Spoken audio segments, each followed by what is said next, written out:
Malik Carter walked into class with his homework in hand, only to hear his professor say, "There's no way you wrote this yourself." The room went silent, every eye turning toward him, not in respect, but suspicion. And when Malik dared to defend his work, the professor gave him an impossible challenge designed to break him in front of everyone. What happened next left the entire campus speechless. Before we deep dive into this interesting story, subscribe to our channel and tell us, where are you watching from? Share in the comments below. The old lecture hall smelled faintly of chalk dust and polished wood, its high ceilings echoing with the sound of nervous students shuffling papers, zipping backpacks, and whispering anxiously. This was not an ordinary classroom, it was the most feared lecture hall in the mathematics department of Westbridge University, a place where reputations were built or destroyed. Students didn't just walk into Dr. Richard Alden's Calculus I class, they braced themselves for battle. At precisely 8 a.m., the heavy door creaked open again. A young black freshman named Malik Carter stepped into the room, his sneakers squeaking faintly against the polished floor. He carried nothing more than a worn leather notebook, a set of pencils sharpened to precision, and an old backpack that had clearly seen better days. His posture was straight, his face calm, but the weight of countless unseen eyes pressed down on him the moment he entered. The whispers started almost instantly. "Who's that?" A voice muttered near the middle row. "Basketball recruit, maybe?" "Looks like one." Another chuckled. "He's in the wrong room. No way, he's in Alden's calculus."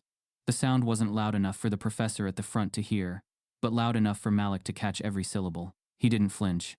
He didn't glance around.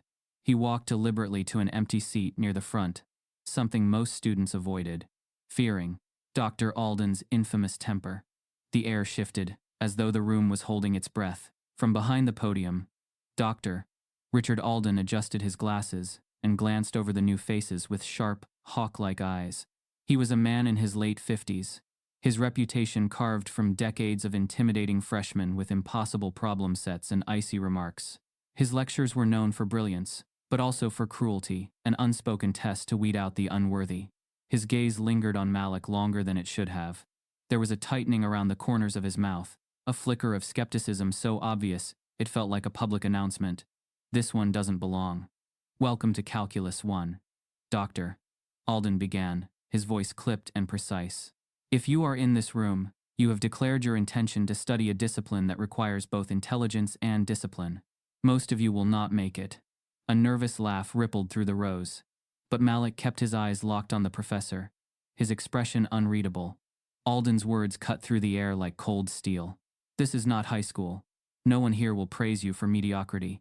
You will either rise to the standard, or you will fail. And make no mistake, failure is the fate of many." The students shifted uncomfortably, but Malik felt something else stir inside him. Not fear, not yet. It was recognition. He'd heard words like these before, delivered in different tones, different settings. Teachers who doubted him, counselors who tried to steer him toward easier paths, neighbors who suggested college might be too much. Always the same coded message: you don't belong here. As Alden began pacing the front of the room, he glanced again at Malik, as though testing him. Then, with deliberate emphasis, he added, "For those of you who are not prepared, this class will expose you quickly. Some of you." His eyes flicked toward Malik, a pause sharp enough to be noticed. "Are already out of your depth." The silence that followed was louder than any insult. Malik felt the weight of stares boring into his skin, but he sat still, shoulders squared, refusing to show the discomfort burning inside. He scribbled a small note in his notebook. "Prove them wrong." The lecture rolled on, filled with symbols and terms that made even the confident students frown. Alden scrawled equations across the blackboard with the precision of a surgeon, his chalk snapping sharply against the slate. Every so often, he would turn abruptly, asking a question that no one dared to answer too quickly. Halfway through, Malik raised his head, realizing something chilling. This wasn't just a lecture. It was a performance, carefully designed to intimidate. The questions were traps, the pauses deliberate, the silences meant to draw out weakness. And then, as if on cue, Alden turned suddenly to Malik. "You," he said, voice cutting like glass. "You in the front. Carter, is it? Let's test your readiness. Differentiate this function." The board was filled with tangled notation, an expression that twisted across the slate like a knot of serpents. Gasps spread through the room. It was the first day of class. No one had even opened the textbook yet. Malik's heart thudded once. Hard. But he forced his face into calm.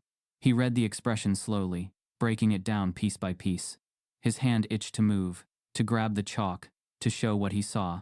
But he also knew what this was. A trap. He leaned forward slightly. It looks like a product rule problem, he said evenly, his voice carrying just enough confidence to mask the storm inside. But the terms aren't fully simplified. So before differentiating, I'd restructure the expression to avoid unnecessary steps. The room shifted again, surprise, disbelief. A freshman speaking like that, on day one? Alden narrowed his eyes. Interesting, the professor murmured, his voice dripping with skepticism. We'll see if your approach has merit. He turned back to the board, swiftly changing the subject. But the challenge had already been laid down. For the rest of the lecture, Malik felt every whisper behind him, every sideways glance. Some were mocking, some curious. A few were tinged with something else, something closer to respect. But it was too soon for that.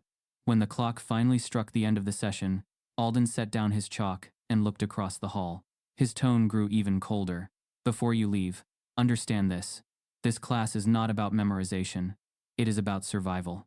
To separate the capable from the pretenders, there will be an elimination test in 2 weeks. Only those who pass will remain. A stunned silence fell. Students shifted, muttering, some already panicked. Alden's gaze landed one final time on Malik. The pause was long, deliberate, suffocating. This test, he said slowly, will reveal who belongs and who doesn't. The room buzzed with tension as students gathered their things, but Malik didn't move. He sat still, staring at the blackboard as though etching every line into memory. The whispers swirled around him, but his own thoughts were louder. They're betting I'll fail, but they don't know me. And yet, deep inside, one question cut sharp against his resolve. What if this elimination test wasn't just about math? What if it was about proving something much bigger? The door slammed shut behind the last student, leaving Malik in the empty hall, the professor's words echoing in the silence. Malik didn't know it yet, but Dr. Alden wasn't just planning a test. He was planning a public spectacle designed to break him. The lecture hall had emptied hours ago, but Malik Carter was still on campus, hunched over a wooden desk in the quiet corner of the library's mathematics wing. The fluorescent lights buzzed faintly above him, throwing long shadows across the open pages of his notebook. His pencil moved in sharp, deliberate strokes, filling page after page with numbers, derivatives, and problem sets far beyond the assigned material. The world outside the library was alive with the carefree noise of college life. Laughter echoed from the dorm courtyards. Music thumped faintly from a fraternity house across campus. Groups of freshmen sat together in lounges, trading notes and joking about professors they already hated. But Malik had withdrawn from all of it, shutting himself off from the noise, choosing instead to keep a silent vigil over his equations. This wasn't just about passing a class. This was about keeping a promise. In the stillness, he thought of his grandmother, Evelyn Carter, the woman who had raised him when his mother worked double shifts. She had been the one who pushed books into his hands when the neighborhood told him basketball was his only way out. She had been the one who clipped newspaper puzzles and left them at the breakfast table, saying, "Numbers don't lie, Malik. Learn to speak their language, and no one can take that from you." He remembered her voice, low and steady, the last night she was in the hospital. Her hand was frail but firm when it wrapped around his. "Baby, you're going to sit in rooms where they don't want you, where they'll look at you like you're lost. Promise me you won't let them decide who you are." He had promised. And that promise now echoed louder than any insult, louder than any doubt. Malik leaned back in his chair, stretching his stiff shoulders. His phone buzzed on the desk, 2 missed messages from classmates he barely knew. They were organizing a study group for the upcoming homework set. He stared at the screen for a long moment before pressing the lock button, the glow disappearing. He didn't need the study group, not because he was arrogant, but because he knew what those sessions would really be like. He had tried once, during orientation week, when he sat down at a table of laughing students and introduced himself. The smiles were polite but strained, the kind of polite that froze the moment he left. When the problem-solving began, they spoke over him, dismissed his suggestions, and handed him only the easy parts. By the end of the session, he realized they hadn't seen him as a peer, they had seen him as an outsider. He chose solitude instead. Night after night, while others unwound, Malik built his own system. He solved every problem in the assigned chapters, then moved ahead. He rewrote solutions until they flowed with precision. He timed himself, imagining the elimination test Dr. Alden had announced, training his mind to work under pressure. Each page of his notebook was a battlefield, each problem conquered like an enemy who once thought him weak. Still, doubt had a way of creeping in. Sometimes he caught himself staring at an equation too long, numbers blurring on the page. A voice quiet, poisonous would whisper, "What if Alden is right? What if they all are?" When that happened, Malik would close his eyes and summon his grandmother's voice. "They'll expect you to break. That's when you stand taller." He'd breathe, steady his hand, and begin again. 2 weeks slipped by in this rhythm class in the morning, work-study hours in the campus bookstore, and long nights buried in calculus. His classmates started to notice him, not in admiration but in mockery. When he entered the lecture hall, he often heard laughter cut short, whispers traded behind open notebooks. One morning, as he slid into his seat near the front, 2 students behind him exchanged a joke, not bothering to lower their voices. "Man, why's he always sitting there? Front row like he's about to tutor the rest of us. Maybe he thinks it'll make Alden go easy on him. Good luck."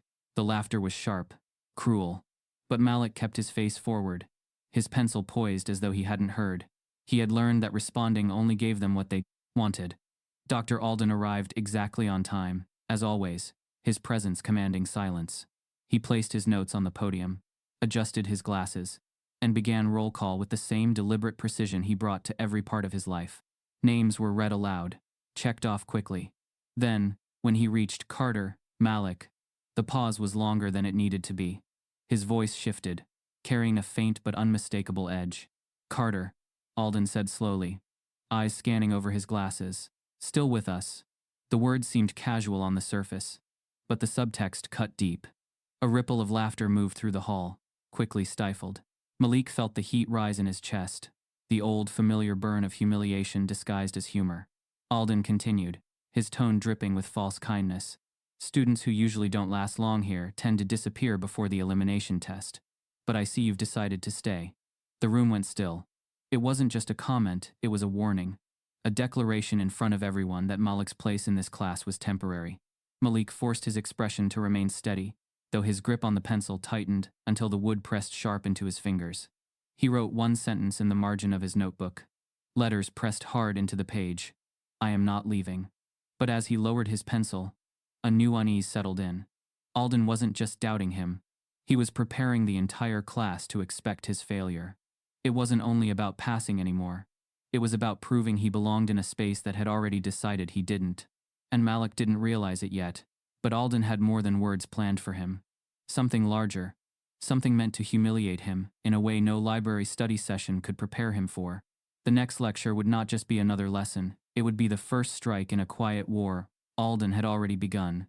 The cafeteria at Westbridge University was a sprawling glass and brick building, filled with the noise of silverware clinking against trays, bursts of laughter, and the hum of overlapping conversations. It was where friendships formed, study groups gathered, and invisible hierarchies played themselves out. For most students, it was a place of comfort. For Malik Carter, it was another kind of classroom, one where the lessons weren't written in textbooks but in the unspoken rules of belonging. He carried his tray cautiously, a simple lunch of pasta and a bottle of water, scanning for an empty seat. Dozens of tables stretched before him, clusters of students already arranged in their predictable circles, athletes in one corner, honor students in another, fraternity brothers scattered across the middle rows, and the quiet studious types tucked away near the windows. Malik moved toward the far edge, hoping for solitude, but the tables there were already full. He ended up sitting at the end of a long table, where 2 students were deep in conversation about the upcoming calculus homework. Their laughter slowed as he sat down. They didn't say anything, but the glance they exchanged, quick, dismissive, said everything. Malik unfolded his notebook next to his tray, flipping to the latest set of practice problems he had been working on. He didn't mean to eavesdrop, but the voices of the students carried clearly. "I heard Alden gave us a monster of a problem set this week." One of them groaned. "Yeah, but if we do it together, it'll be fine. My roommate has the old solutions." They both chuckled, their voices light. Then, more softly, one of them added, "Not everyone's going to make it through this class. You know Alden's reputation." The other student leaned closer, dropping his tone but not enough. "Well, it's obvious who's going to struggle. Did you see that kid in the front row, Carter? He's only here because of an athletic scholarship, I guarantee it. Malik's pencil froze over the page. The words weren't directed at him, but they landed like a stone. He let his eyes rest on the equations before him, pretending not to hear, but his chest tightened. Yeah, the first student replied. I mean, no way he's on Alden's level.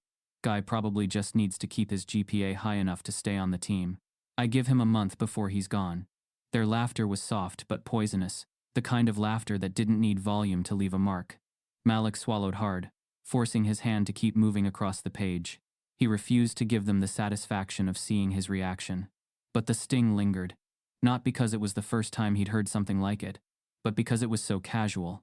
They didn't even know him. And yet they thought they already understood everything about him, his intelligence, his purpose, his future. Across the cafeteria, another table erupted in cheers as a tall student in a varsity jacket slammed his tray down, greeted by high fives. Malik caught sight of the scene and realized with sharp clarity what the two students had assumed.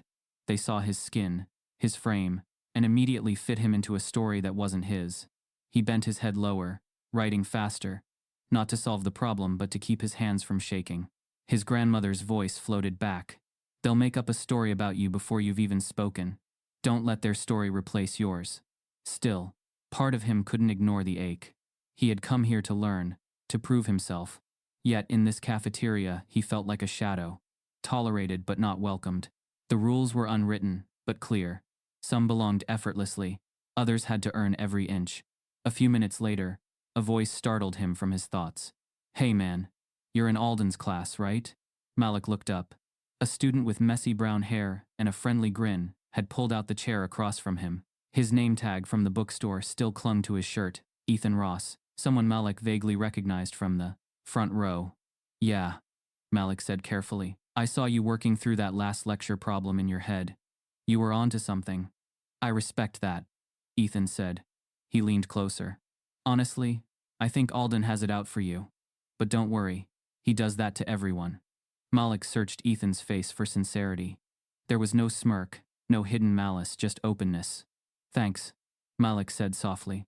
For a brief moment, he felt a flicker of relief. Maybe not everyone had already judged him, but the reprieve was short-lived. From a nearby table, another voice cut through. Yo, Ross. You studying with the front row prodigy now? The tone dripped with sarcasm. Careful, man, or Alden will start picking on you too. Laughter followed. Ethan's smile faltered, and though he didn't reply, Malik noticed the hesitation in his eyes. That hesitation told him everything. The line between support and social risk was thin, and most wouldn't cross it for long. The cafeteria clock ticked above them, its hands slow but unrelenting. Malik packed up his tray quietly, nodding once to Ethan, then stood. He had planned to eat, but the knot in his stomach made the thought impossible. As he dropped his tray off, his ears caught another cluster of voices by the vending machines. He didn't turn, but their words carried clearly across the tiled floor. I'll give him 3 weeks before he drops. 3? Nah, I say 2. Alden's elimination test will finish him. You want to bet on it? $20. Done. The casual tone, the ease with which they placed money on his failure, hit Malik harder than any insult yet. They weren't just doubting him, they were wagering on his defeat like it was entertainment. He walked out of the cafeteria with his fists buried deep in his pockets, his jaw set, every step heavier than the last. The autumn air outside was crisp, the campus alive with chatter and laughter. To everyone else, this was just another day. But to Malik, it was another reminder. He wasn't simply fighting calculus problems. He was fighting a system of expectations, built long before he set foot in this place. And though he told himself he would rise above it, the sound of their voices, the bet, the laughter echoed louder than the crunch of leaves under his shoes. Malik didn't yet know that the whispers in the cafeteria were only the beginning. Dr. Alden was about to raise the stakes in a way that would test not just his mind, but his dignity in front of everyone. The weeks after the cafeteria whispers moved like quicksand every day. Malik pushed harder, but every day felt heavier. His nights blurred into mornings, textbooks and notebooks stacked high on his dorm desk, pages littered with scribbles and formulas. Yet even as exhaustion pulled at him, he refused to slow down. The whispers about bets on his failure replayed in his mind, fueling every late-night calculation. And then the day arrived. The first major exam. The atmosphere in Dr. Alden's lecture hall was different that morning. It wasn't just nervous energy, it was dread. Students filed in quietly, their usual chatter hushed. Backpacks were set down with care, pencils sharpened to military precision. Malik noticed the tension on their faces, the same tension he carried but hid behind a calm exterior. Doctor. Alden stood at the front, immaculate as always, his gray suit pressed and tie perfectly knotted. He carried a stack of exam packets in his arms, as though they were weapons. His expression was unreadable, but his eyes gleamed with the satisfaction of what was to come. When the clock struck the hour, he spoke, his voice echoing across the room. "This is your first exam," Alden said slowly, "and it will not be easy. I've designed it to test not what you've memorized, but whether you belong in this program at all." A ripple moved through the rows, students exchanging anxious glances. Alden began to move down the aisles, placing the exam packets one by one on the desks. The paper hit with a sharp slap each time, as though punctuating his words. Students craned their necks for a glimpse of the first page. The whispers began almost immediately. "This is impossible. We never covered this. Is he serious?" Malik accepted his packet without flinching, sliding it squarely onto his desk. He didn't open it right away. Instead, he let the noise swell around him, the rustling of pages, the sharp gasps as others realized just how brutal the exam was. Only then did he flip the first page. The questions stretched across the sheet like a gauntlet, problems that combined multiple rules of calculus in tangled ways. Equations designed to trick the careless, proofs that seemed to mock the reader. "Are you sure you belong here?" Malik's heart thudded once, hard, but his training kicked in. He steadied his breathing, blocking out the whispers, blocking out the scratching pencils and the nervous sighs. He focused on the first problem, breaking it down step by step, the same way he had trained himself night after night. As he worked, time seemed to fold in on itself. He no longer heard the shuffle of feet or the tapping of pencils. He was back in the library, his grandmother's voice steady in his head. "Numbers don't lie, Malik. Trust them. They'll carry you." Problem after problem. His pencil flew. He organized his work with meticulous clarity, writing in clean lines, leaving nothing to chance. His hand cramped, but he pushed on, refusing to slow. Around him, the struggle was visible. Students gripped their hair, erased furiously, stared blankly at the page. A girl 2 rows back quietly wiped away tears. Ethan Ross, the only one who had ever shown him kindness, muttered under his breath, trying to force his brain to cooperate. But Malik kept moving, fueled by something deeper than fear.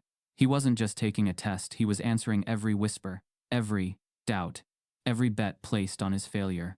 Minutes turned into an hour. The air in the lecture hall grew heavy, thick with the tension of 90 students fighting the same uphill battle. "Doctor."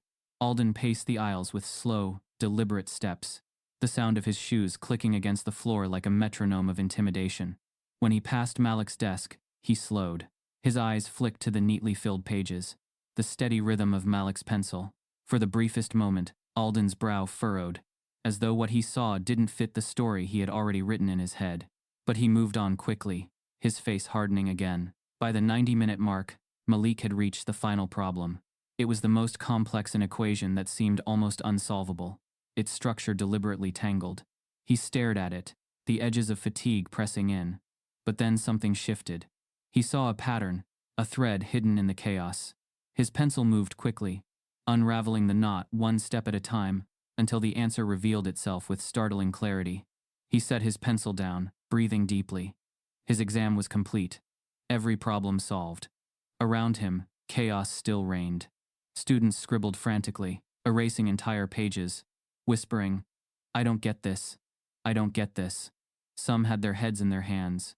A boy in the back muttered angrily, his voice cracking under the pressure. Malik looked at the clock. 40 minutes remained. He had finished early.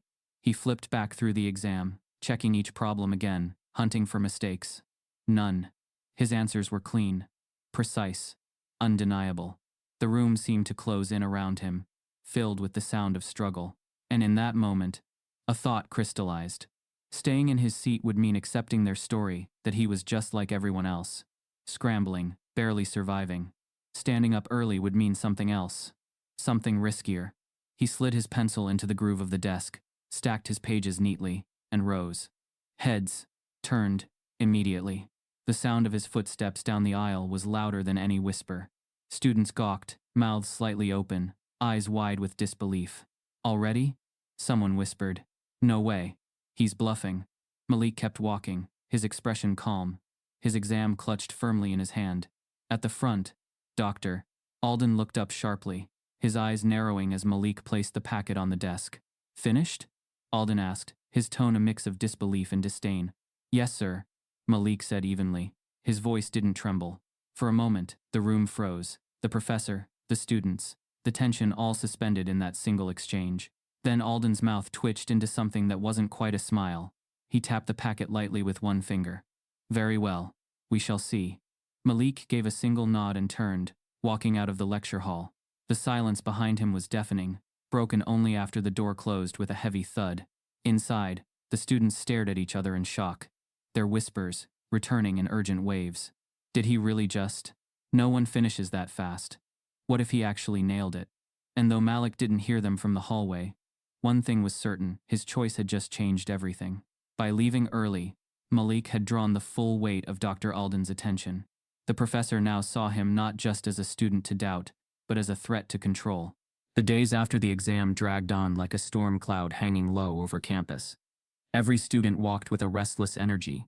Conversations hushed, eyes heavy with anticipation. The exam had been brutal, designed to break more than it built. No one felt secure, not even the strongest. For Malik Carter, the silence in those days carried a sharper edge. The whispers from the cafeteria hadn't stopped. If anything, they had intensified. Now the rumors were louder, built on the shock of what had happened in the exam hall. He turned his paper in early. Nobody does that. He's showing off. No, man, he failed. That's why he left. Bet you Alden throws him out next week. Each word trailed Malik down the hallways, clinging to him like smoke. He didn't answer. He buried himself in his notebooks, in new sets of problems, reminding himself that the truth was in the work, not in the noise. Still, in the quiet corners of his mind, doubt pressed hard. What if they're right? What if I missed something? Finally, on a cold Friday morning, the results were posted. Students gathered early outside the mathematics building, shivering in the wind, their faces tight with a mix of fear and hope. The bulletin board inside the hallway was covered in fresh sheets, names lined neatly in alphabetical order, each followed by a percentage score. The moment the glass case was unlocked, the crowd surged forward. Eyes scanned frantically, hands pressed against the board, as if touching the paper could change the numbers. Malik stood at the edge of the group, his pulse steady but strong. He waited until the rush thinned slightly before stepping closer. His finger traced down the column until he reached his name. Carter. Malik. The number was circled in red ink, the only one on the entire list. For a second the hallway seemed to tilt, the air heavier. The whispers began almost instantly. No way. He cheated. Impossible. Must have had the answers. Some voices were angry, others incredulous. Not one carried admiration. Malik stared at the score, his jaw set, his hands buried deep in his jacket pockets. He should have felt relief, maybe even pride. Instead, he felt the sharp sting of something he recognized all too well, suspicion. The students didn't see a victory. They saw a problem. Behind him, the sound of firm footsteps echoed down the hall. Dr. Richard Alden appeared, his posture crisp, his eyes sweeping the crowd. The hallway fell into silence, as though the professor's presence alone commanded obedience. He stepped to the board, his gaze lingering deliberately on the red circle around Malik's name. Then, slowly, he turned toward the group. As you can see, Alden said, his tone cool, the exam results are in. Most of you struggled, as expected. A few of you performed adequately, and one of you, his eyes locked onto Malik, his voice sharpening, one of you claims perfection. The word claim struck the crowd like a hammer. Students shifted, glancing between Malik and Alden, the air thick with anticipation. Alden continued, his voice rising slightly. Now I have taught this course for 30 years. I know the difficulty of my exams. A perfect score is not just rare, it is nearly impossible. He paused, letting the silence hang. So when I see such a result, I must ask, how was it achieved? Whispers returned, louder now, fueled by the professor's insinuation. Malik felt heat crawl up his neck. His hands clenched tighter in his pockets. He wanted to speak, to defend himself, but he knew the trap. Any word would sound defensive, desperate. So he stood still, letting the tension build. Alden's lips curved into something that was not a smile. Mr. Carter, you will of course forgive me if I expect you to prove your abilities beyond the written page. The words struck like a sentence delivered. Alden's eyes gleamed with cold precision as he turned back to the class. On Monday, he declared, his voice firm, we will begin with a demonstration. Mr. Carter will solve a problem of my choosing at the board, in front of all of you. If his brilliance is genuine, we shall see it with our own eyes. Gasps rippled through the group. Some students smirked, others raised eyebrows, all of them caught in the spectacle. Alden was creating. It wasn't about grades anymore. It was about humiliation, or vindication, played out like theater. Malik felt the weight of every eye pressing against him. The bet in the cafeteria echoed in his memory, the $20 wagers on his failure. Now the stakes were higher, crueler. This wasn't just about passing a test. This was about standing alone under a spotlight designed to expose him. For a brief second, he thought of walking away, of dropping the course entirely. It would be easy.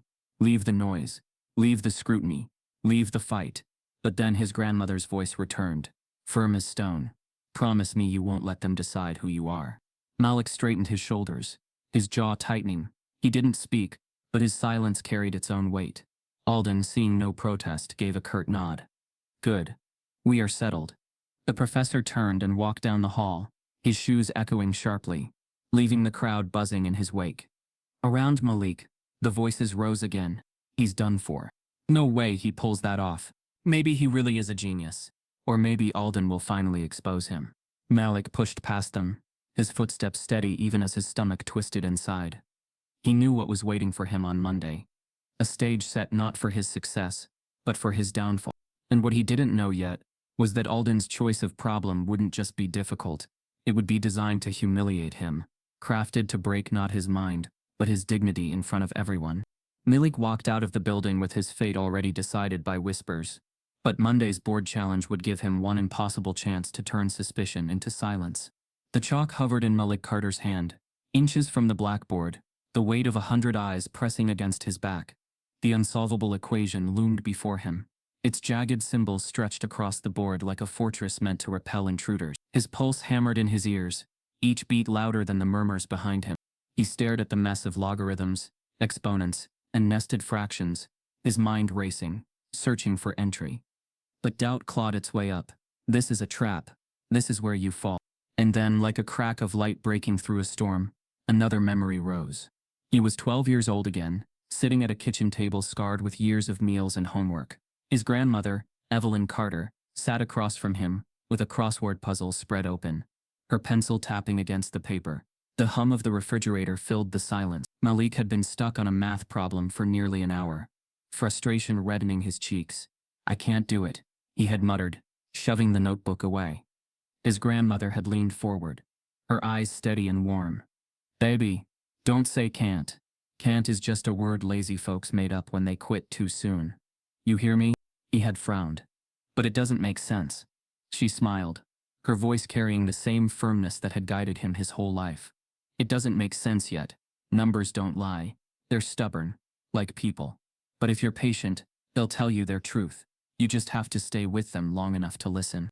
She had tapped her pencil twice, a rhythm that stuck in his mind, even now. Stay with it. Stay with it. Back in the lecture hall, Malik inhaled deeply. The memory steadied his shaking hand.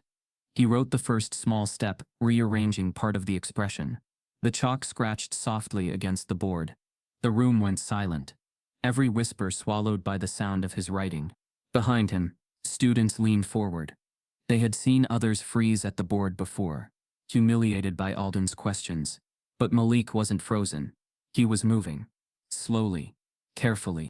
Still, the problem stretched ahead like an endless climb. As Malik paused to consider the next step, another memory surged forward, unbidden. He was 16, sitting on the floor of his grandmother's small living room. The carpet was worn thin, the light bulb above flickering. But Evelyn had insisted they spend the evening together working through math puzzles she'd clipped from an old magazine. She had coughed often that night, the sickness already taking hold, but she refused to let him notice. You know what math is, Malik? She had asked between coughs. A bunch of numbers that drive me crazy, he'd teased, making her laugh. Now, she said, her voice softer now. Math is freedom. You master it, and no one can chain your mind. They can call you names, shut doors in your face, but they can't take away what's in here. She tapped his forehead gently. Math is the one language they can't silence if you learn it right. That night, he had promised himself he would carry her words forward, no matter where life took him. Now, in this lecture hall filled with doubters, her words rang louder than Alden's trap, louder than the bets, louder than the whispers. Math is freedom. Don't let them chain you. Malik's chalk began to move faster. He spotted a small cancellation in the nested terms, something others might overlook under pressure. He simplified, cut through the noise, carved a clearer path. His strokes grew bolder, more assured. Whispers erupted behind him. Wait, what's he doing? That actually works. No way! He can't see that already. Ethan Ross, sitting in the second row, leaned forward, his eyes wide. He whispered under his breath, as if to himself, he's not just solving it, he's rewriting it. But Malik couldn't hear them. He was somewhere else entirely. In his mind, the board wasn't a black wall. It was his grandmother's kitchen table. It was the quiet living room. It was every late night in the library. He wasn't just solving for an answer. He was proving a promise. His hand flew across the board, chalk snapping once under the pressure, leaving a faint white dust on his fingers. He didn't pause to look at Alden, didn't care for the smirks or gasps behind him. His eyes burned with clarity, seeing patterns unfold that no one else noticed. Still, beneath the rush of confidence, he felt the razor edge of risk. Each stroke was a gamble. If he faltered, if one line broke apart, Alden would seize the moment, and the crowd would devour him. But Malik pressed forward. The impossible problem was no longer impossible. Piece by piece, it yielded, not fully but enough to expose its structure, enough to turn chaos into something comprehensible. Behind him, Alden's jaw tightened. This was not what he had planned. The boy was supposed to freeze, to crumble, to confirm every suspicion. Instead, he was doing what even advanced students struggled to do. Malik's body buzzed with adrenaline, his mind sharper than it had ever felt. And then it happened. He saw it. The hidden symmetry, buried deep in the equation. The kind of subtle pattern that only revealed itself when someone refused to blink. His breath caught. There it is. The chalk in his hand seemed to move on its own, flying faster now, lines crisscrossing, numbers collapsing into something elegant, something no one else had dared to attempt. The room was no longer whispering. It was holding its breath. Just as Malik's chalk unleashed the pattern no one else had noticed, the lecture hall froze in stunned silence, leaving even Dr. Alden staring, unsure if he had just witnessed genius or defiance. The chalk moved in Malik's hand with a speed and confidence that no one in the lecture hall had anticipated. The board, once an impossible tangle of symbols, was transforming under his touch. He erased Alden's chaos, then rewrote it, not recklessly, but with precision, carving order into disorder. Step by step, the equation bent to his will. What had looked monstrous minutes ago now unfolded into elegant sequences. He wasn't just solving, he was reconstructing the problem itself, exposing its weaknesses, forcing it to reveal the structure, hidden inside. The silence in the hall was suffocating. Students leaned forward, eyes wide, notebooks forgotten. Some clutched their pens so tightly their knuckles whitened. Ethan Ross stared from the second row, his mouth slightly open, whispering under his breath. He's not following the rules, he's rewriting them. Each stroke of chalk echoed like thunder. Malik's movements grew faster, sharper, as if the momentum itself was pulling him forward. He wasn't working in panic, he was working in rhythm. The rhythm his grandmother had taught him. Stay with it. Stay with it. As the lines connected, something remarkable happened. The seemingly unsolvable equation collapsed into symmetry. A pattern so clear it looked almost simple once Malik revealed it. He turned a mountain into a staircase, step by step with a clarity that stripped away the fear. Gasps rippled across the rows. He's actually doing it. No way. That can't be right. Look at the structure. It makes sense. For the first time since the semester began, the class wasn't mocking Malik. They weren't dismissing him. They were watching him with awe and fear. Malik's eyes burned with focus, his hands smudged white with chalk dust. He felt the weight of his grandmother's words guiding him. her voice wrapping around him like armor. Math is freedom. They can't chain what you know. He finished the final transformation with a long, sweeping line of chalk, then underlined the clean solution at the bottom of the board. The room erupted in stunned silence. The kind of silence that wasn't emptiness but reverence. Malik stepped back, lowering the chalk from his hand. His chest heaved, sweat glistening faintly at his temples, but his expression was steady, almost defiant. He turned to face the class, and what he saw was disbelief. Students stared at him as though they had witnessed something impossible, something that broke the rules of what they thought they knew. Even the students who had laughed at him before, who had bet on his failure, sat frozen, their mouths closed. But at the podium, Dr. Richard Alden's face remained unchanged. No awe, no approval, only calculation. He rose slowly from his chair, straightening his tie, and walked toward the board.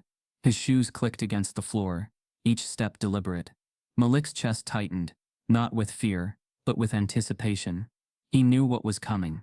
Alden stopped just in front of the board, studying Malik's work. His eyes scanned the steps, line by line, each mark of chalk undeniable in its clarity. The silence stretched unbearably, the students waiting, the tension pulling tight like a wire ready to snap. Then Alden spoke. Invalid. The word cut like a blade. Gasps erupted across the lecture hall. What? How? But he solved it. Alden raised a hand for silence, his voice sharp. What you see here is not a valid solution. It is a performance, a manipulation of steps to create the appearance of progress. He has dressed error in the clothing of elegance. His words struck like hammers, each one chiseling away at the awe that had begun to build. Students shifted uncomfortably, some glancing at Malik, others already pulling back, unwilling to stand too close to someone accused of fraud. Malik's jaw tightened, his chest heaving. He wanted to speak, to defend his work, but the air had been stolen from him. He could feel Alden's trap closing, the narrative being rewritten in real time. Alden turned to the class, his voice rising. This is why we must be vigilant. Not all brilliance is genuine. Some is illusion, designed to deceive those who don't know better. I will not allow my classroom to become a stage for theatrics. The cruelty in the words wasn't in their volume, but in their precision. Alden wasn't just doubting Malik's work. He was attacking his integrity, his right to stand at that board at all. The whispers returned, this time darker, heavier. Maybe he did cheat. Maybe it was just luck on the exam. Alden wouldn't say it if it wasn't true. Malik's stomach twisted, but he held his ground. He dropped the chalk deliberately, letting it clatter against the tray at the bottom of the board. His eyes stayed locked on Alden's, refusing to look away, refusing to bow. For a brief second, a spark of rebellion lit the silence between them. Malik knew what he had done was real. The proof stood written in white across the blackboard, undeniable to anyone willing to see. But in this room, truth wasn't enough. Perception was power, and Alden controlled perception. The professor stepped back, adjusting his glasses with cold precision. We will not waste further time on this. Class dismissed. The students gathered their things in stunned silence, some sneaking glances at Malik, others avoiding him entirely. The room emptied slowly, leaving Malik standing alone at the board, his solution still gleaming across the slate, a masterpiece already dismissed as fraud. And for the first time, doubt pierced him, not in the math but in the fight. What if nothing I do will ever be enough? What if they'll always rewrite my story, no matter how clearly I solve it? As Malik turned to erase his work, Alden's final words echoed in his mind, but he didn't notice the figure lingering at the back of the hall, watching him with quiet intensity. Monday morning arrived like a weight pressing down on Malik's chest. The campus buzzed with routine life, students hurrying with coffee cups, bicycles rattling across the quad. But for Malik, every sound felt muted, every color dulled. His world had narrowed to one moment, standing in front of Dr. Alden's class, chalk in hand, with the power to either silence his doubters or confirm their every cruel whisper. The lecture hall was already half full when he entered. Conversations hushed as eyes trailed him to his usual front-row seat.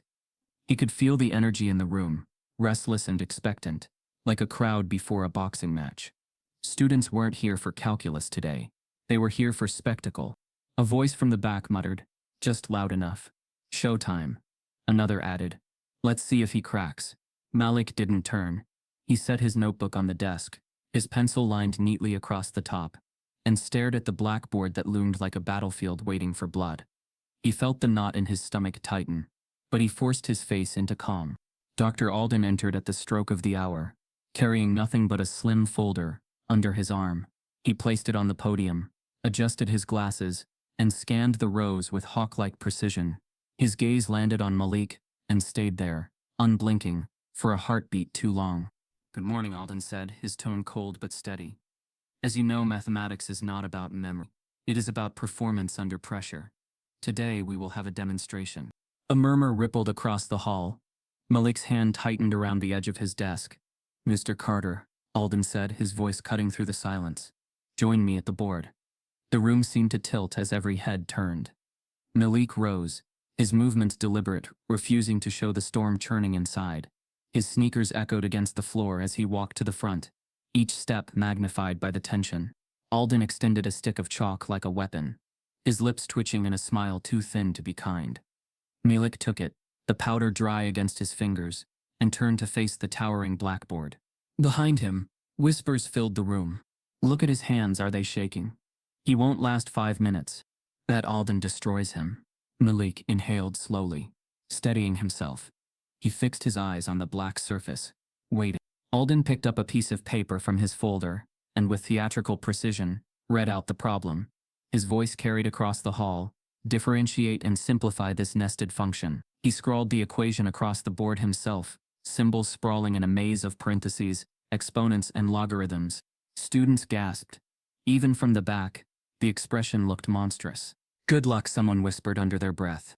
Malik stared at the equation, analyzing its twists and layers. His mind began sorting through possible approaches, recalling hours in the library, the patterns he had practiced, the voices that told him to keep going. He lifted the chalk, ready to begin. And then Alden's voice cut through, smooth but sharp. "Remember, class, the board does not lie. Mistakes are magnified. Confidence means nothing if the work does not hold." The implication was clear. This wasn't just a test of Malik's knowledge. It was a chance for Alden to prove that Malik's perfect score was a fluke, or worse, a fraud. Malik pressed the chalk to the board, his first stroke slow but steady. He broke the problem into smaller pieces, writing each step with clarity.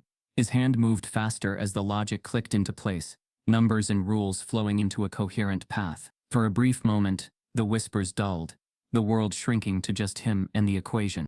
Then, just as his confidence built, Alden's voice interrupted. "Stop." The chalk froze mid-stroke. Malik turned slightly, his brow furrowed. Alden's lips curved into something close to satisfaction. "If that problem was too simple, let us raise the stakes. Perhaps a challenge worthy of your alleged brilliance." Gasps swept through the hall. Alden turned back to the board, erasing half of the equation and replacing it with a new one. This time, it wasn't just complex, it was infamous. A problem whispered about in advanced circles, unsolved in most classrooms. "This," Alden announced, "is considered unsolvable at your level. But if you are as gifted as your exam suggests, perhaps you can enlighten us." The room buzzed with electricity.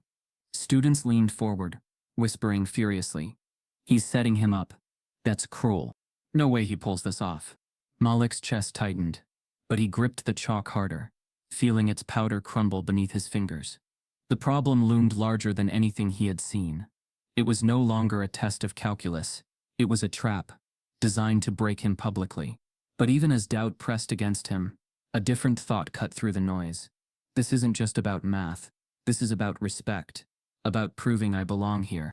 He stared at the equation, refusing to back away, refusing to give Alden the satisfaction of seeing him fold. His grandmother's voice echoed again. "They'll expect you to break. That's when you stand taller." Malik turned fully to the board, the whispers swelling behind him. The chalk trembled once in his hand before steadying. He lifted it to the board and began to write. The room held its breath as Malik struck his first line of chalk against an unsolvable problem, his future hanging on every stroke. By the time Malik Carter left Dr. Alden's lecture hall, his solution still ghosted across the blackboard in chalk dust. The story of what had happened was already spreading. Westbridge's campus thrived on stories, rumors, legends. Whispered exaggerations passed from one table to another, one dorm room to the next. But this wasn't a rumor. Dozens of students had witnessed it firsthand. Within hours, the tale splintered into two competing versions.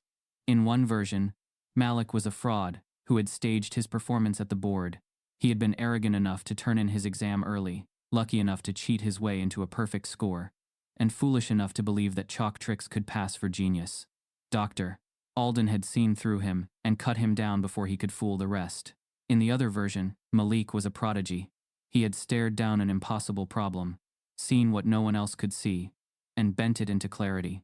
The professor had refused to admit it, not because the work was wrong, but because it came from someone Alden had never expected to be brilliant. Which version was true depended on who was telling the story. At the cafeteria the next morning, students crowded into booths, their trays forgotten. He was rewriting the whole thing. I've never seen anyone move like that on the board. Doesn't matter. Alden said it was invalid, and he's the authority. Authority doesn't mean right. You saw it. He found symmetry in that problem.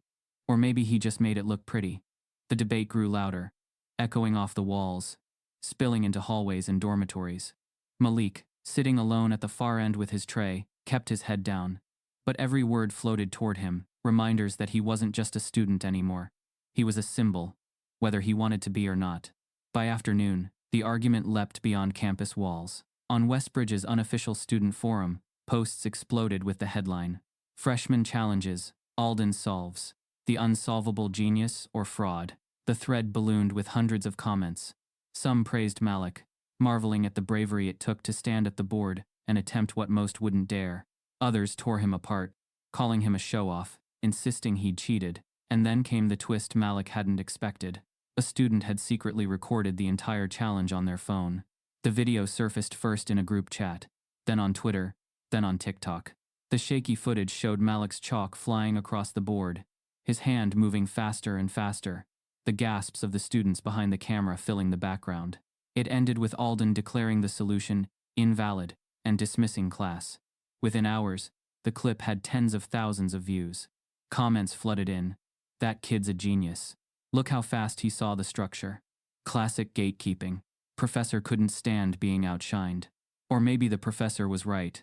That's just fancy scribbling. Doesn't matter what it looks like, Alden's word is final. Malik watched the video once, late at night in his dorm room. The sight of himself at the board was surreal, like looking at a stranger.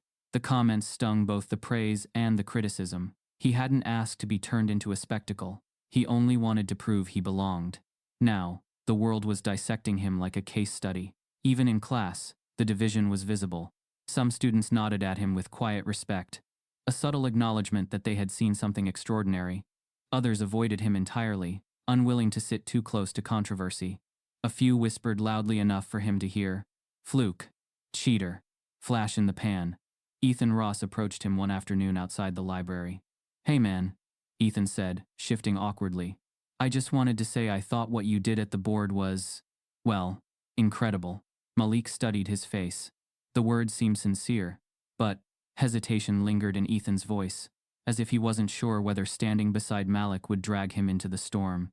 "Thanks," Malik said quietly, then walked past him, unwilling to invite pity disguised as support. For days, Malik carried the weight of contradiction. Admired by some, dismissed by others, he existed in a limbo where truth didn't matter as much as perception. And perception was divided clean down the middle. But whispers alone weren't the danger. The real threat came when perception reached those in power. It started with a slip. On Thursday morning, as Malik left the math building, he overheard two professors speaking by the faculty lounge. They didn't see him lingering in the hallway. "Carter, the freshman in Alden's class?" one said, his tone skeptical. "Yes," the other replied. "Apparently the board is buzzing about him. Some say Alden overstepped. Others say the boy is gaming the system. If he's challenging faculty authority this early, it won't end well." The words chilled Malik. This wasn't just classroom gossip anymore, it was institutional. By Friday, the storm reached its peak. Malik was in the library, buried in another set of problems, when his phone buzzed with an email notification. His stomach tightened as he read the subject line. "Meeting. Request. Dean Harold Whitmore Mathematics Department." The message was short, formal, and sharp. "Please report to my office at 9:00 a.m. Monday for a closed-door discussion regarding recent classroom events." Malik stared at the screen, his hands trembling. The dean. Not a professor, not a counselor. The dean of the department himself. The meaning was clear. His story had outgrown the classroom, the cafeteria, even social media. Now it was in the hands of authority, where decisions were made not with whispers but with consequences. Malik didn't know whether the dean wanted to protect him, silence him, or remove him, but he knew one thing. Monday's meeting could decide whether he stayed at Westbridge or was erased from it entirely. The dean's office stood at the far end of Westbridge University's mathematics building, behind a pair of polished oak doors etched with glass panels. Malik Carter paused before them, his reflection faint in the glossy wood. His palms were damp, his pulse thudding in his ears. He had faced exams, whispers, even public humiliation at the board, but this felt different. This was judgment delivered in a space where decisions could alter his entire future.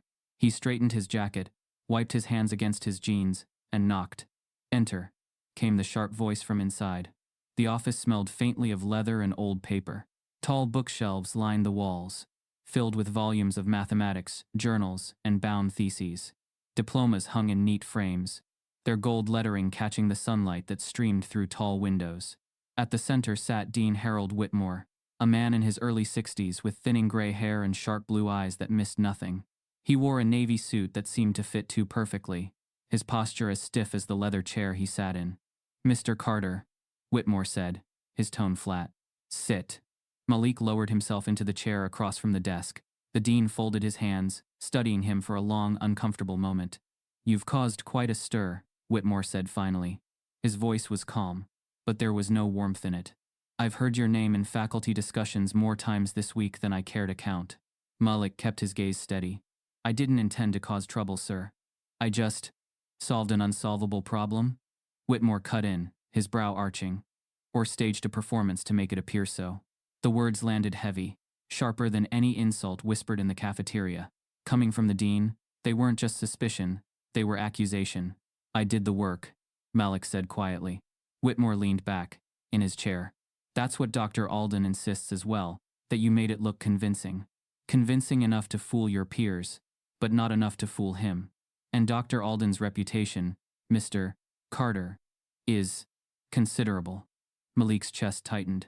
"Are you saying you don't believe me?" The dean's expression didn't shift. "I'm saying the question of belief is irrelevant. What matters here is perception. The faculty is divided.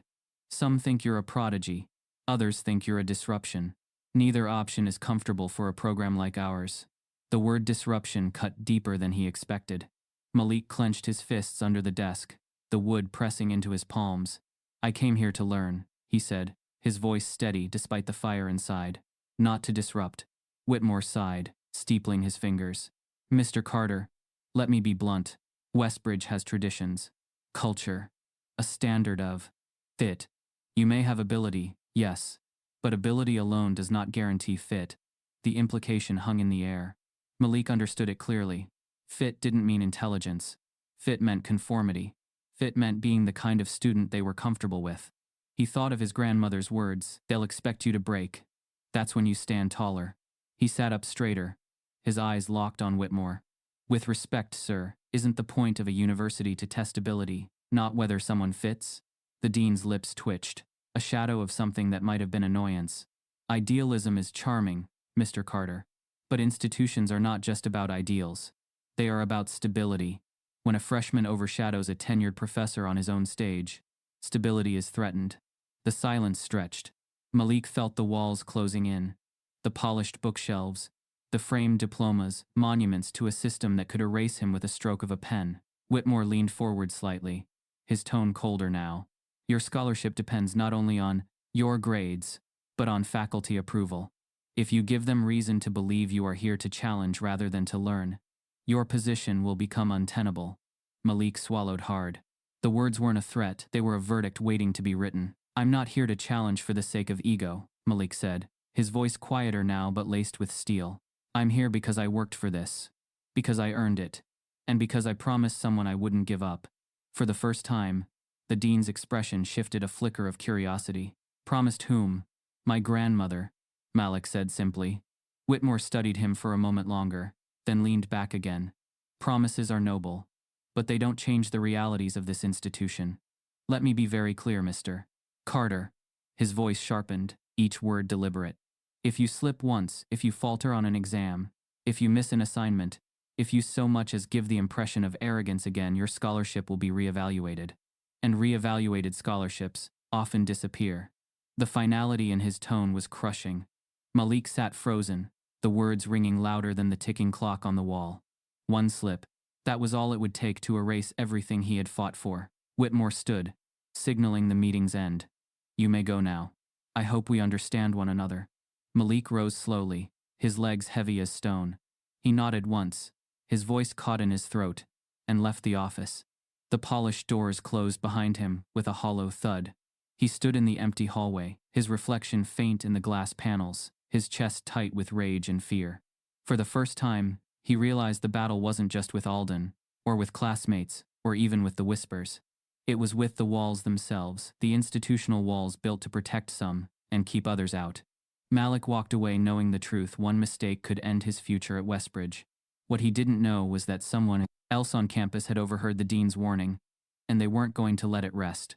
The dean's office stood at the far end of Westbridge University's mathematics building, behind a pair of polished oak doors etched with glass panels. Malik Carter paused before them, his reflection faint in the glossy wood. His palms were damp, his pulse thudding in his ears.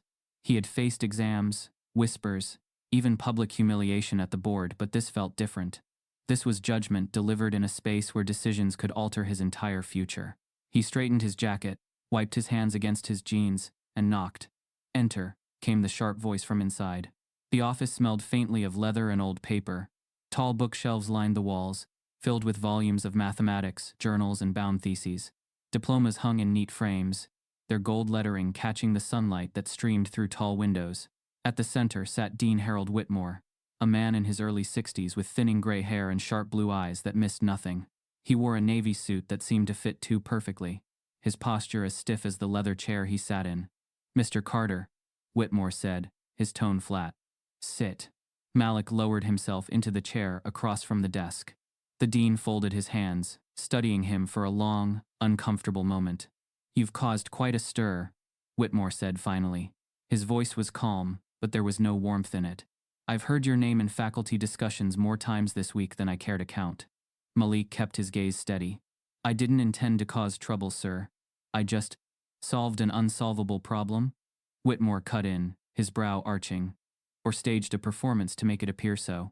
The words landed heavy, sharper than any insult whispered in the cafeteria. Coming from the dean, they weren't just suspicion, they were accusation. I did the work, Malik said quietly.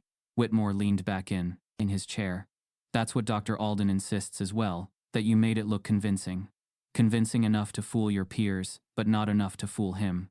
And Dr. Alden's reputation, Mr. Carter, is considerable. Malik's chest tightened. Are you saying you don't believe me? The dean's expression didn't shift. I'm saying the question of belief is irrelevant. What matters here is perception. The faculty is divided. Some think you're a prodigy. Others think you're a disruption. Neither option is comfortable for a program like ours. The word disruption cut deeper than he expected. Malik clenched his fists under the desk, the wood pressing into his palms. I came here to learn, he said, his voice steady despite the fire inside. Not to disrupt. Whitmore sighed, steepling his fingers. Mr. Carter, let me be blunt. Westbridge has traditions, culture, a standard of fit. You may have ability, yes, but ability alone does not guarantee fit. The implication hung in the air. Malik understood it clearly. Fit didn't mean intelligence. Fit meant conformity. Fit meant being the kind of student they were comfortable with. He thought of his grandmother's words, they'll expect you to break. That's when you stand taller. He sat up straighter, his eyes locked on Whitmore. With respect, sir, isn't the point of a university to test ability, not whether someone fits? The dean's lips twitched, a shadow of something that might have been annoyance. Idealism is charming, Mr. Carter, but institutions are not just about ideals, they are about stability. When a freshman overshadows a tenured professor on his own stage, stability is threatened. The silence stretched. Malik felt the walls closing in, the polished bookshelves, the framed diplomas monuments to a system that could erase him with a stroke of a pen. Whitmore leaned forward slightly, his tone colder now. Your scholarship depends not only on your grades, but on faculty approval. If you give them reason to believe you are here to challenge rather than to learn, your position will become untenable. Malik swallowed hard. The words weren't a threat, they were a verdict waiting to be written. I'm not here to challenge for the sake of ego, Malik said, his voice quieter now but laced with steel. I'm here because I worked for this, because I earned it, and because I promised someone I wouldn't give up. For the first time, the dean's expression shifted a flicker of curiosity. Promised whom? My grandmother, Malik said simply. Whitmore studied him for a moment longer, then leaned back again. Promises are noble, but they don't change the realities of this institution. Let me be very clear, Mr. Carter. His voice sharpened, each word deliberate. If you slip once, if you falter on an exam, if you miss an assignment, if you so much as give the impression of arrogance again, your scholarship will be reevaluated. And reevaluated scholarships often disappear. The finality in his tone was crushing. Malik sat frozen, the words ringing louder than the ticking clock on the wall. One slip. That was all it would take to erase everything he had fought for. Whitmore stood, signaling the meeting's end. You may go now. I hope we understand one another. Malik rose slowly, his legs heavy as stone. He nodded once, his voice caught in his throat, and left the office. The polished doors closed behind him with a hollow thud. He stood in the empty hallway, his reflection faint in the glass panels, his chest tight with rage and fear. For the first time, he realized the battle wasn't just with Alden, or with classmates, or even with the Whispers. It was with the walls themselves, the institutional walls built to protect some and keep others out. Malik walked away knowing the truth. One mistake could end his future at Westbridge. What he didn't know was that someone else, and on campus, had overheard the dean's warning, and they weren't going to let it rest. The days after Malik's meeting with Dean Whitmore passed under a heavy shadow. He returned to class each morning with his jaw set and his notebook open, but the warning replayed in his mind like a ticking clock. One slip, and it's gone. The halls of Westbridge felt narrower now, the polished walls like watchtowers. Every quiz, every assignment, every lecture carried a weight it hadn't before. Malik could no longer afford mistakes, not even the smallest ones. His scholarship, his future, was hanging by a single thread. And then came the announcement. It was a crisp Wednesday morning. Students filed into Dr. Alden's lecture hall, weary from exams and late-night cramming. The professor stood at the podium, a faint smile tugging at his lips, a rarity that put the room on edge.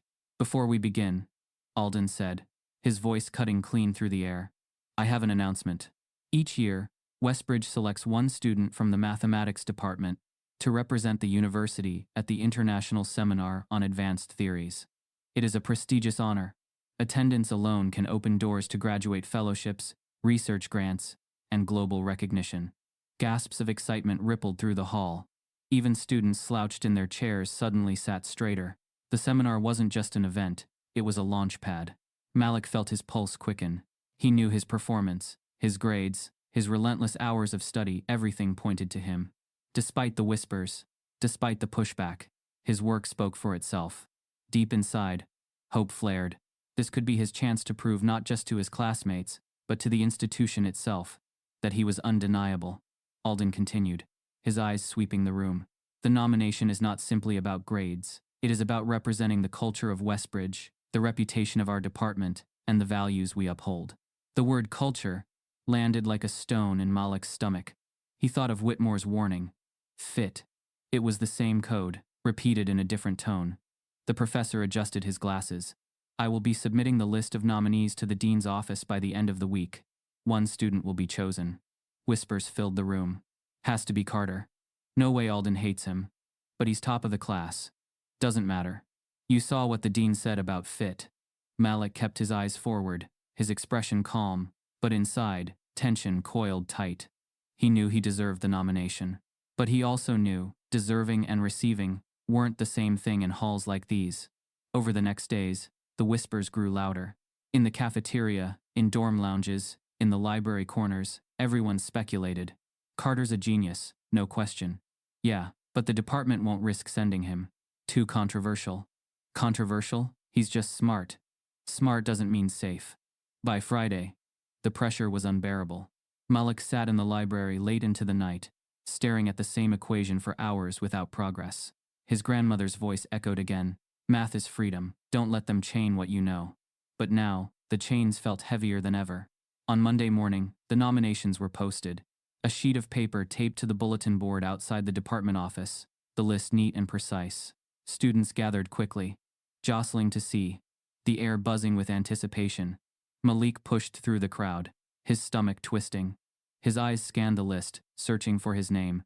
He found 5 nominees: Julia Marks, Ethan Ross, Peter Lang, Priya Desai, Marcus Miller, but not Malik Carter. His name was missing. For a moment, the world tilted. The chatter around him blurred into static. His vision tunneled on the paper, the neat letters spelling out everyone but him. Wait, Carter's not on there? Someone said behind him. You're kidding. He's the top student. Told you. They weren't gonna let him represent us. Guess Alden finally put him in his place. The whispers turned sharper, crueler, though some voices carried disbelief. Malik stood frozen, his hands clenched at his sides, his breath shallow. He had expected resistance.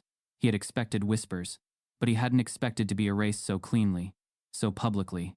Students began drifting away, their excitement carrying them toward conversations about travel, research, opportunity. Malik remained before the list, staring at the empty space where his name should have been. It wasn't just rejection. It was confirmation that no matter how much work he did, no matter how flawless his performance, the walls were higher than his reach. And yet, as he turned to leave, a quiet voice stopped him. Malik. He looked up to see Dr. Elaine Brooks, one of the younger faculty members, standing nearby. She was known for her fairness, her willingness to mentor students others overlooked. Her expression was serious, her eyes sharp. You should have been on that list, she said simply. Malik swallowed, his voice low. Didn't fit the culture, right? Her jaw tightened. Something like that. But culture isn't everything. Ability matters. And ability finds its way through cracks. She leaned closer, lowering her voice. Don't give up. Not yet. Malik studied her face, searching for sincerity. He saw it there, faint but real. For the first time in days, he felt the faint stir of possibility. Still, the reality was undeniable. The official nomination list didn't have his name.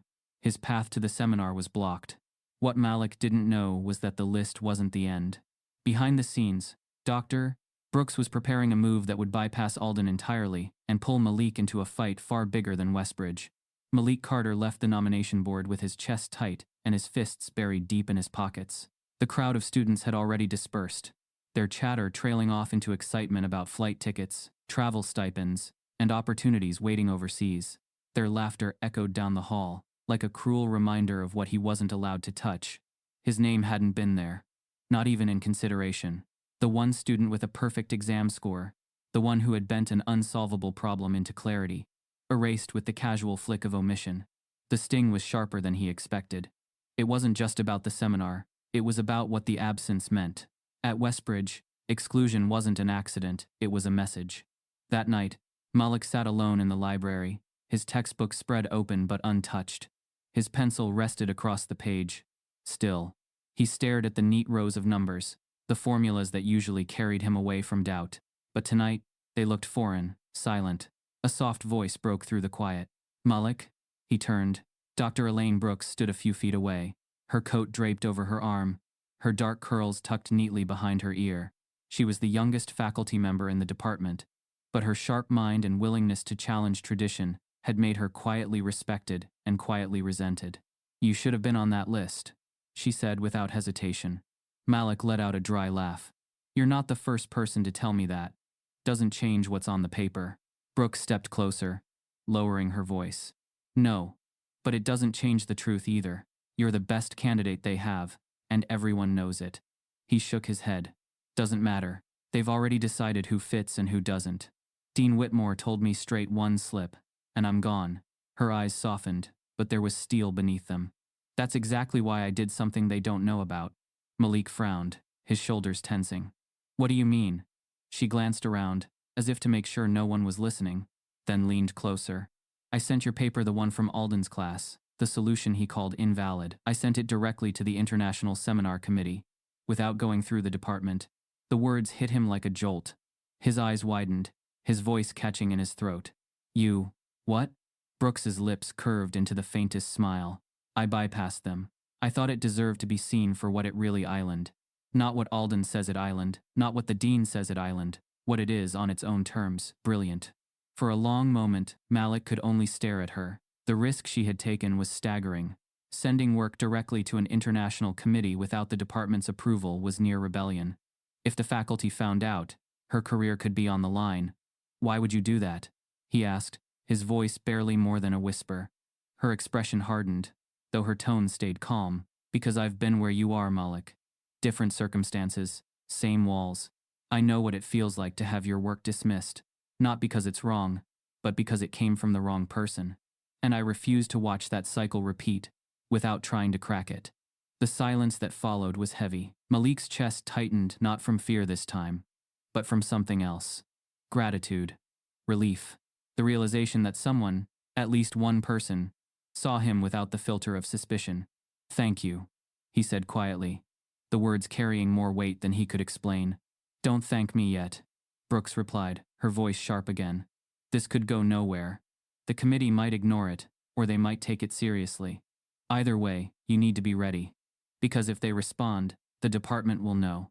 And they won't like that I went around them." Malik nodded slowly. "I've lived my whole life with people not liking me being in the room. I can handle it." Brooks studied him for a moment, then gave a curt nod. "Good. Then keep working. Don't let them catch you slipping. If something comes of this, you'll need to be sharper than ever." She turned and left, her footsteps fading into the cavernous quiet of the library. Malik sat still, staring at the empty page before him, his heart pounding with a strange new mixture of fear and hope. For the first time in weeks, the chains felt looser. Days passed in tense silence. Malik went through the motions of class, his mind caught between possibility and caution. Every time his phone buzzed, his stomach lurched, expecting news, fearing it, craving it, but nothing came. Meanwhile, the campus whispers shifted again. Some students speculated that Malik's exclusion from the nomination list had been deliberate sabotage. Others laughed it off, calling him overhyped. By Thursday afternoon, Malik had nearly convinced himself to let it go, to accept that even Brooks's bold move wouldn't change the outcome. And then, the email arrived. He opened his laptop in the quiet of his dorm room, his eyes catching on the subject line. His heart skipped a beat. Invitation. International Seminar on Advanced Theories Official Delegate. Malik clicked it open, his breath shallow. The words on the screen blurred for a moment, his eyes filling as he read. "We are pleased to inform you that your submission has been reviewed by our committee. We were impressed by the originality and clarity of your approach. You are hereby invited to present your work at this year's seminar as an official delegate." At the bottom, the signature wasn't from Westbridge. It wasn't from Dr. Alden. It wasn't from the dean. It was directly from the International Seminar Committee, not through the university. Directly. Malik's chest swelled with a rush of emotions, disbelief, pride, fear. He wanted to laugh, to shout, to call his grandmother, even though she was gone. But at the same time, dread twisted in his stomach. Because this wasn't just an opportunity, it was defiance made visible. The department couldn't ignore it. And when they found out, the fallout would be explosive. Malik leaned back in his chair, the glow of the email lighting his face, knowing one truth: his brilliance had broken through the walls. But the storm from Alden and the dean was about to crash harder than ever. The International Seminar on Advanced Theories was held in Boston that year, in a sprawling conference center lined with glass and steel.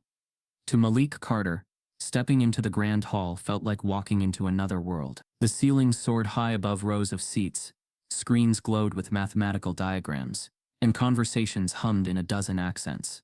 It wasn't just a gathering of students. It was the pinnacle of minds, world-renowned scholars, graduate researchers, and rising prodigies, whose names were already etched into journals.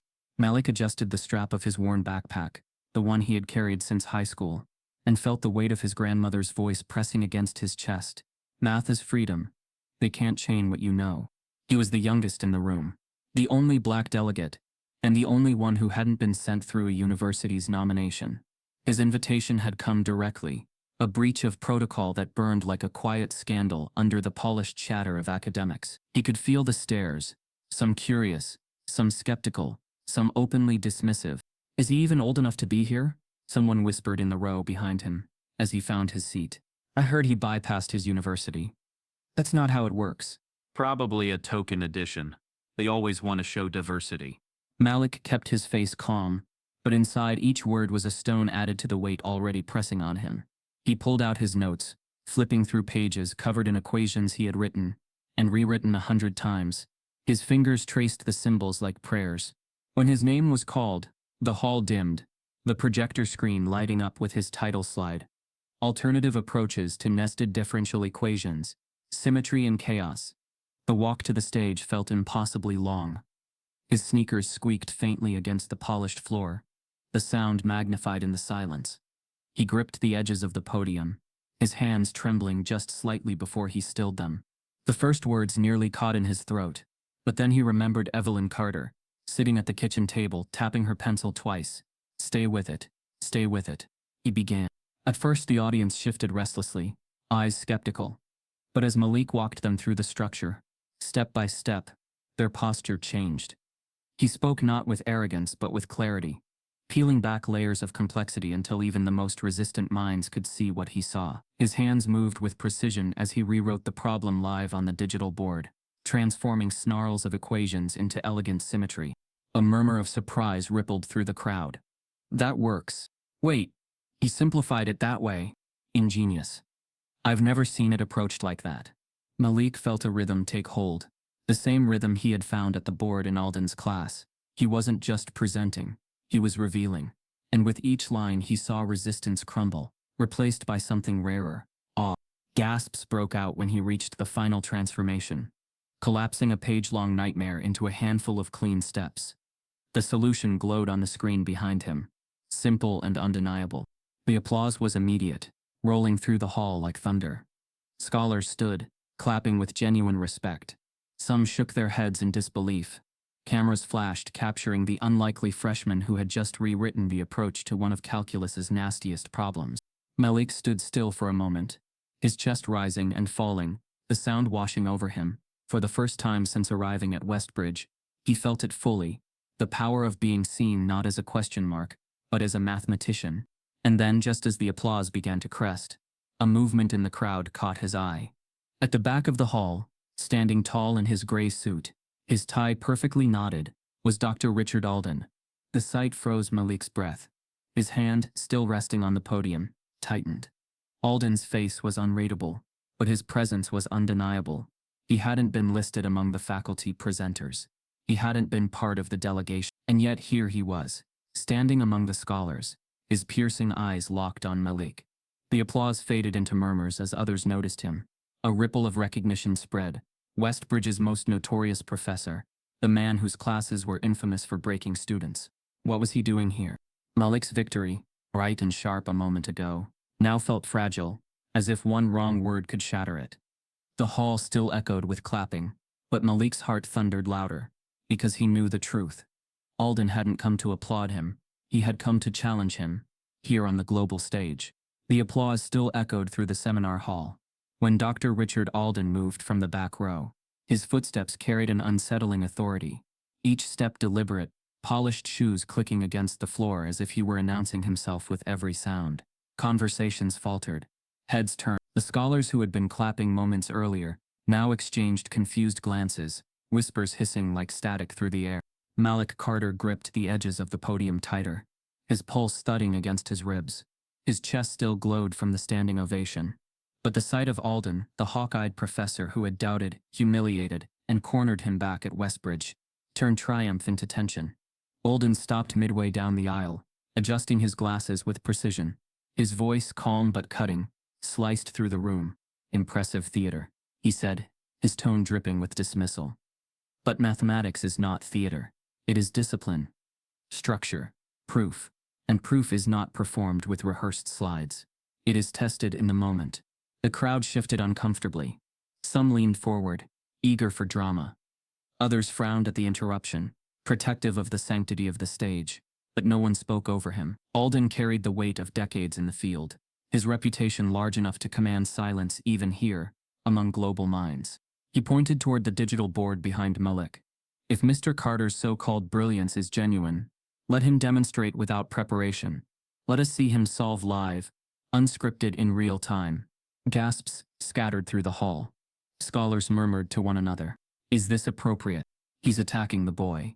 Or proving whether he's real. Malik's throat tightened.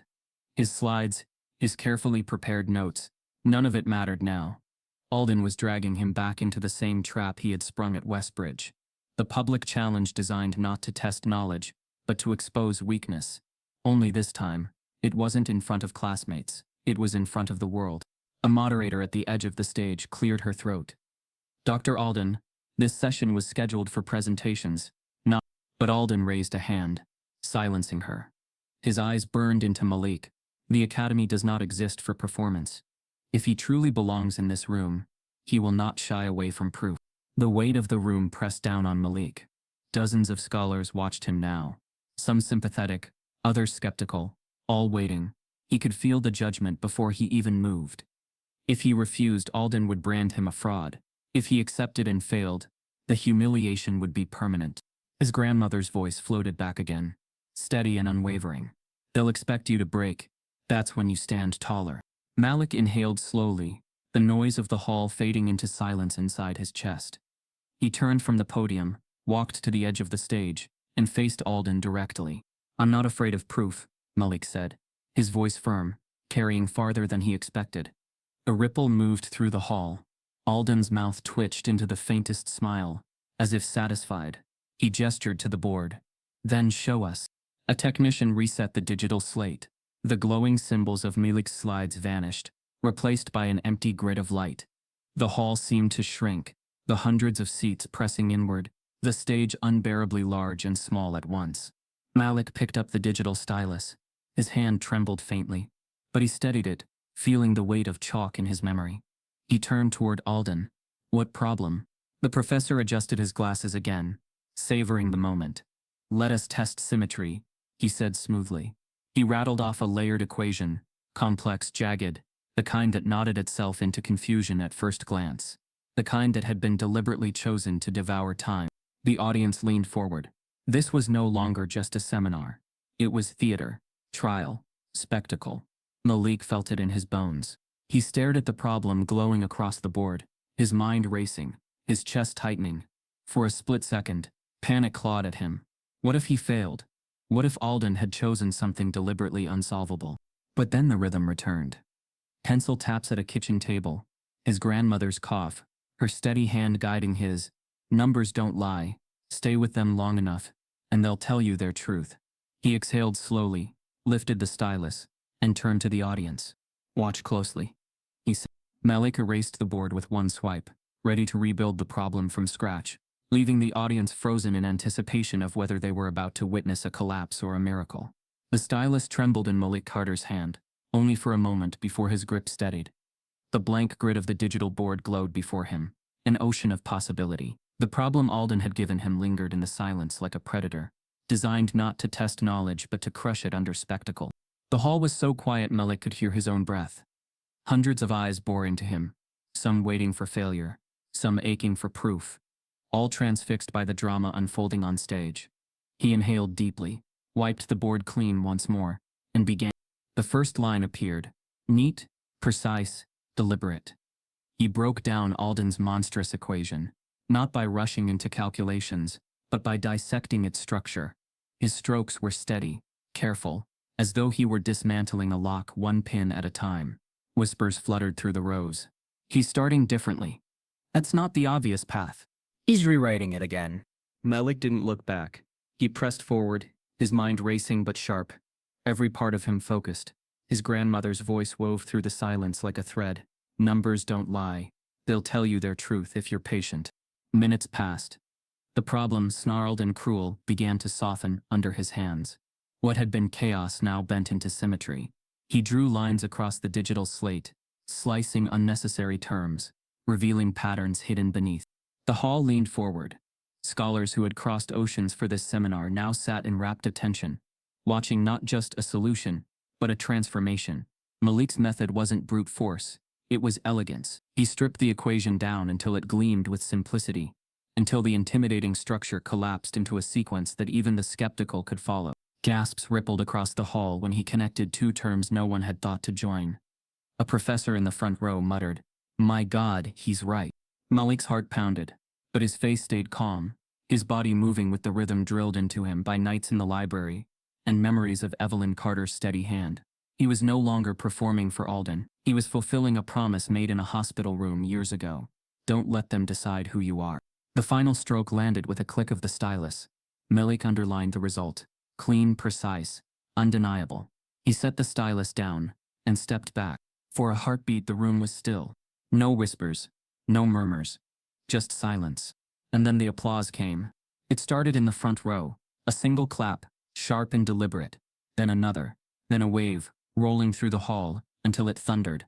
Scholars rising to their feet, their hands crashing together in reverence. Some shook their heads in disbelief. Others leaned toward colleagues, their voices awed. Incredible, elegant beyond anything I've seen. He didn't just solve it, he taught it. The ovation swelled, a sound Malik had never known, a sound that filled the cracks left by every whisper, every doubt. For the first time since setting foot in Westbridge, he wasn't being questioned, he was being seen. He turned slowly, his gaze sweeping across the rows, and for a fleeting moment he allowed himself to feel it. Not arrogance, not triumph, but freedom. And then his eyes found Alden. The professor stood rigid in the aisle, his face pale, his jaw tight. For a long moment he didn't move. Then, as if the weight of the room pressed against him, Alden lowered his head, not in applause, not in warmth, but in reluctant acknowledgement. It wasn't surrender, it wasn't approval, but it was the first time Alden had not dismissed him outright. Even that, in its coldness, was a victory. Malik's chest swelled, not with pride, but with memory. His grandmother's voice whispered in the back of his mind, the same words she had spoken when he was just a boy, struggling over a puzzle at the kitchen table. You'll silence the room one day. He hadn't understood it then. He understood it now. The hall roared around him, but inside Malik heard only that whisper, soft and steady, carrying him forward. Malik closed his eyes for a brief second, the echo of applause merging with Evelyn Carter's voice in his memory. The promise had been kept. The room was silent before him once, and then it rose, not in doubt but in respect. Malik's fight wasn't just about math, it was about dignity. About proving that no matter how many doors are slammed shut, brilliance will always find a way through. If his story moved you, type yes if you believe in justice, and subscribe if you believe no student should ever be silenced.